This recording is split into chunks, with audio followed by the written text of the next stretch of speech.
Hello guys, कैसे हैं आप लोग। तो आज हम डिस्कस करने जा रहे हैं ऑब्जेक्ट ओरिएंटेड प्रोग्रामिंग और प्रोसीजर ओरिएंटेड प्रोग्रामिंग के डिफरेंस क्या हैं। इन दोनों के बीच के डिफरेंस को देखेंगे और समझने की कोशिश करेंगे कि सी, जैसे कि आप लोग सभी लोग ज़्यादा से ज़्यादातर लोग सी प्रोग्रामिंग और सी प्लस प्रोग्रामिंग के बीच के कन्फ्यूज़न को समझ नहीं पाते हो कि प्रोसीजरल और ऑब्जेक्ट ओरिएंटेड या फिर कोई भी ऑब्जेक्ट ओरिएंटेड प्रोग्रामिंग और लैंग्वेजेस होती है या फिर प्रोसीजर प्रोग्रामिंग लैंग्वेज जैसे कि सी, फॉरटान, कोबॉल। इन दोनों को जब आप पढ़ते हो तो इन दोनों के डिफरेंस बहुत सारे रहते हैं जिसमें आप कंफ्यूज हो जाते हो कि इनका डिफरेंस क्या है, कैसे वर्क करते हैं, किस बेसिस पे वर्क करते हैं, इन दोनों के क्या डिफरेंस है। तो आज हम डिस्कस करने जा रहे हैं प्रोसीजर ओरिएंटेड प्रोग्रामिंग और ऑब्जेक्ट ओरिएंटेड प्रोग्रामिंग में क्या डिफरेंस है। तो हम देखते हैं, जैसे कि हम सभी लोग जानते हैं इसे पॉप के भी नाम से जाना जाता है जिसे प्रोसीजर ओरिएंटेड प्रोग्रामिंग कहते हैं, जबकि ऑप्स ऑप बोलते हैं जिसे हम ऑब्जेक्ट ओरिएंटेड प्रोग्रामिंग के नाम से जानते हैं। जैसे कि हमारा कोई भी प्रोसीजर ओरिएंटेड प्रोग्रामिंग लैंग्वेजेस होती है जो कि वो डेटा से नहीं डील करती है बल्कि वो एल्गोरिथम से डील करती है, जबकि हमारा object oriented programming it deals with data, ये डेटा से डील करते हैं। जबकि हमारा ऑब्जेक्ट प्रोसीजर ओरिएंटेड प्रोग्रामिंग और आप उस एल्गोरिथम के बेसिस पे डील करता है, जबकि ये इसके प्रोग्राम फंक्शन में डिवाइड किए जाते हैं। प्रोसीजर ओरिएंटेड प्रोग्रामिंग में इसके प्रोग्राम फंक्शन में डिवाइड किए जाते हैं, जबकि ऑब्जेक्ट ओरिएंटेड प्रोग्रामिंग में हम देखते हैं कि प्रोग्राम इसमें ऑब्जेक्ट में कन्वर्ट करके डिवाइड किया जाता है। हम समझने की कोशिश करेंगे फंक्शन और ऑब्जेक्ट में क्या डिफरेंस है। हम समझते हैं कि आप ज़्यादा से ज़्यादा लोग फंक्शन के बारे में जानते होंगे और ऑब्जेक्ट थोड़ा सी आपको कंफ्यूज देता होगा कि क्या डिफरेंस है। ऑब्जेक्ट देखिए जो बेसिकली होता है ये कलेक्शन ऑफ एंटिटीज़, बहुत सारे एंटिटीज़ का मजमूआ होता है जिससे मिलकर हमारा ऑब्जेक्ट बनता है, जिसमें हमारे क्लास होते हैं। ये class is a blueprint of object, जो कि ब्लूप्रिंट होता है हमारे ऑब्जेक्ट का। हम डिस्कस करेंगे इसके बारे में ऑब्जेक्ट क्लास या फिर ऑप्स या पॉप की प्रोग्रामिंग लैंग्वेजेस में क्या क्या चीज़ें होती है, उसको भी हम नेक्स्ट वीडियो में डिस्कस करेंगे। आज हम समझने की कोशिश करते हैं प्रोसीजर और ओरिएंटेड प्रोग्रामिंग में क्या क्या डिफरेंस है। पहला डिफरेंस हमें ये समझना है कि हमारा प्रोसीजर ओरिएंटेड प्रोग्रामिंग ये एल्गोरिथम के साथ डील करता है, जबकि हमारा ओरिएंटेड प्रोग्रामिंग लैंग्वेज डेटा के साथ डील करता है। और हमारा पॉप में प्रोग्राम डिवाइड होता है फंक्शन में, जबकि हमारा ऑब्जेक्ट में प्रोग्राम डिवाइड होता है ऑप में। और मोस्ट ऑफ केसेस में आप देखते होंगे कि फंक्शन शेयर करता है ग्लोबल डेटा को, जो कि हमारा प्रोसीजर ओरिएंटेड प्रोग्रामिंग में ये मुमकिन होता है, जबकि हमारा ऑब्जेक्ट ओरिएंटेड प्रोग्रामिंग में ये डेटा स्ट्रक्चर कैरेक्टरिस्टिक्स ऑब्जेक्ट होते हैं, जो कि हमारा ग्लोबल डेटा को नहीं शेयर करता है। ये कि डेटा स्ट्रक्चर कैरेक्टरिस्टिक्स पे ऑब्जेक्ट डेटा को स्ट्रक्चर को कैरेक्टरिस्टिक्स को शेयर करता है। अब हम बात करेंगे कि डेटा स्ट्रक्चर कैरेक्टरिस्टिक्स ऑब्जेक्ट्स कैसे शेयर करता है। ये हमारा ऑब्जेक्ट में हमारे कई तरह के क्लास बनते हैं जिसमें कि हम डेटा को पब्लिक डेटा और प्राइवेट डेटा में सेव करते हैं, जो कि हमारे डेटा स्ट्रक्चर कैरेक्टरिस्टिक्स बेसिस पे होता है। जबकि हमारा इसमें कोई भी ग्लोबल डेटा हमारा हर तरफ हर फंक्शन में इसे आसानी से शेयर कर लेता है। हम समझने की कोशिश करेंगे नेक्स्ट क्या इसके डिफरेंस है। Data move from function to function, इसमें कोई भी डेटा एक फंक्शन से दूसरे फंक्शन में आसानी से मूव कर सकता है, लेकिन हमारा ऑब्जेक्ट ओरिएंटेड प्रोग्रामिंग में function that operate on data are bind to from classes. इसमें हमारा जो डेटा रहता है उसे वो फंक्शन डेट ऑपरेट जो हमारा फंक्शन को ऑपरेट करता है, और वो जो डेटा होता है वो किसी एक फंक्शन से दूसरे फंक्शन में इसमें नहीं ही शेयर कर सकता है। तो इसमें क्या डिफरेंस है, ये हमारा class bind of from a class, मतलब कि क्लास के ज़रिए डेटा को फंक्शन में ऑपरेट करता है। जबकि अगला हमारा देखते हैं क्या डिफरेंस है। Function are responsible for transforming from one from to another. Function हर एक डेटा या फिर किसी फंक्शन के एल्गोरिथम को, कोई भी एक फंक्शन दूसरे फंक्शन के एल्गोरिथम को share function to function transforming करता है, जो कि इसका सारा रिस्पॉन्सिबल फंक्शन को जाता है। Function are responsible from transforming from one from to another.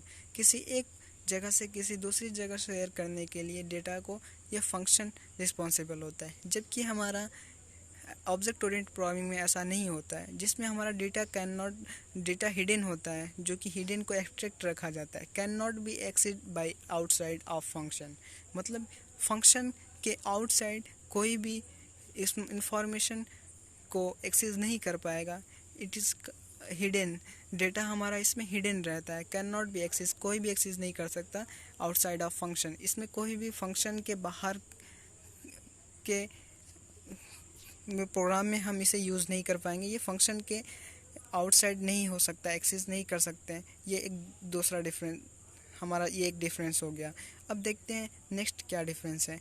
It is top down approach. इसमें हमारा कंपाइल करता है टॉप टू डाउन, ऊपर से नीचे की तरफ, जबकि हमारा ऑब्जेक्ट ओरिएंटेड प्रोग्रामिंग लैंग्वेज में it is bottom up approach. ये नीचे से ऊपर की तरफ कंपाइल करता है, हमारे प्रोसेस को एग्जीक्यूट करता है, जबकि हमारा it need very less memory, जो कि हमारा पॉप में प्रोसीजर ओरिएंटेड प्रोग्रामिंग में हमारा बहुत कम मेमोरी की आवश्यकता होती है, जो कि बहुत कम मेमोरी में हमें बहुत सारे प्रोग्राम को फंक्शन टू फंक्शन में डिवाइड करके दिखाता है। जबकि हमारा oriented programming, object oriented programming में it need more memory that POP, हमारा कि प्रोसीजर ओरिएंटेड प्रोग्रामिंग के कंपैरिजन से ज़्यादा मेमोरी की ज़रूरत पड़ती है, क्योंकि इसमें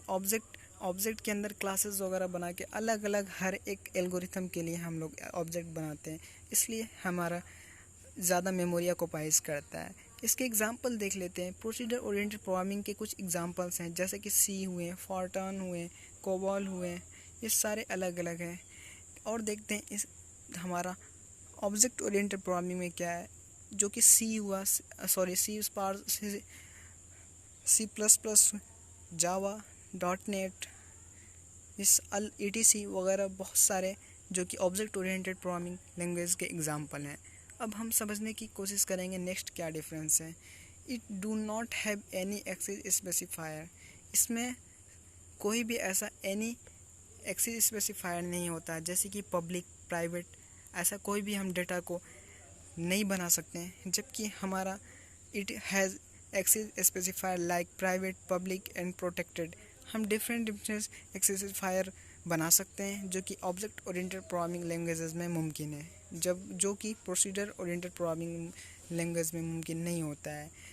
ये इस वजह से जब हम एक्सेस स्पेसिफायर नहीं बना पाते तो हमारा सिक्योरिटी रीज़न आ जाता है, जिसकी वजह से हमारी सिक्योरिटी लेस होती है। इट इज़ लेस सिक्योरिटी, इस वजह से प्रोसीजर ओरिएंटेड प्रोग्रामिंग में लेस सिक्योरिटी का मसला होता है। जबकि हमारा object oriented programming it is more secure. ये comparison to procedure oriented programming ये बहुत सिक्योर होती है। इसमें हम डेटा को एक्सट्रैक्ट कर सकते हैं, बहुत सारे एल्गोरिथम को एक्सट्रैक्ट करके दिखा सकते हैं। इसमें private, public, protected specific specifier होते हैं, जबकि हमारा इसमें नहीं होते हैं। और नेक्स्ट देखते हैं क्या इसका नेक्स्ट एक लास्ट डिफरेंस दिख रहा है। It follow on overloading, it follows no overloading. ये प्रोसीजर ओरिएंटेड प्रोग्रामिंग हमारा overloading, function overloading function overloading को फॉलो नहीं करता। जैसे कि कोई भी ओवरलोडिंग मतलब कोई एक फंक्शन उस नेम से हम कई सारे फंक्शन नहीं बना सकते हैं। जैसे हम कोई भी एक फंक्शन ले लेते हैं, फिर उसके अंदर के प्रोटोटाइप को चेंज कर सकते हैं। ये हमारा प्रोसीजर ओरिएंटेड प्रोग्रामिंग में मुमकिन नहीं है। जबकि हमारा object oriented programming it is follow operator overloading and function overloading, जो कि हमारा ऑब्जेक्ट ओरिएंटेड प्रोग्रामिंग लैंग्वेजेस में मुमकिन है। इसमें ये ये फीचर्स मौजूद हैं कि किसी भी एक फंक्शन के नेम से हम उसके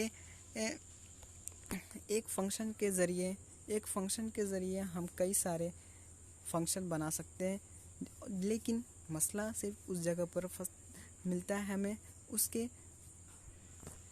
हमें जैसे कोई भी एक फंक्शन बनाएंगे जिसके फंक्शन के प्रोटोटाइप अलग रहने चाहिए बस, और इस तरीके से उसे बोलते हैं फंक्शन ओवरलोडिंग। इसमें हम follows operator overloading, function overloading, ये सारी चीज़ें फॉलो होती है, जबकि हमारा प्रोसीजर ओरिएंटेड प्रोग्रामिंग लैंग्वेज में नहीं मिलते हैं। अगर आपके कोई डाउट्स रह जाते हैं ऑब्जेक्ट ओरिएंटेड प्रोग्रामिंग और प्रोसीजर ओरिएंटेड प्रोग्रामिंग के बीच के कोई डिफरेंस नहीं समझ में आते हैं, तो प्लीज़ आप कमेंट करके बताइए।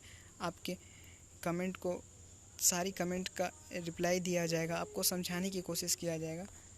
Thank you for watching my video. Please subscribe करते जाना यार।